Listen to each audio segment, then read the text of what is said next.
بسم اللہ الرحمن الرحیم۔ ایک شخص نے امام جعفر صادق علیہ السلام سے دریافت کیا کہ اے میرے مولا، حجر اسود خانہ کعبہ کے جس رکن پر رکھا ہوا ہے یہ یہاں کیوں رکھا گیا ہے، کسی دوسری جگہ کیوں نہیں رکھ دیا گیا؟ تو بس امام جعفر صادق علیہ السلام نے فرمایا، اللہ تعالیٰ نے اس کو یہاں رکھا ہے۔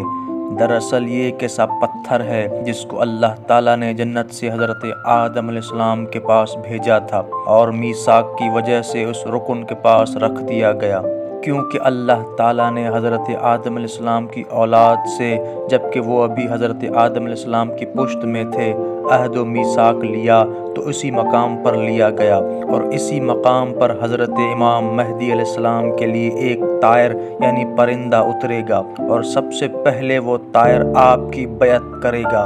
اور وہ طائر بخدا جبرائیل امین علیہ السلام ہوں گے، اور اسی مقام پر امام مہدی علیہ السلام اپنی پشت ٹیکے ہوئے کھڑے ہوں گے، اور یہ امام مہدی علیہ السلام کے لیے حجت اور دلیل ہے۔ اسی طرح کی مزید ویڈیوز کے لیے ہمارے channel Shia library on line کو سبسکرائب کریں، لائک کریں، کمنٹ کریں اور شیئر کریں۔ بہت شکریہ۔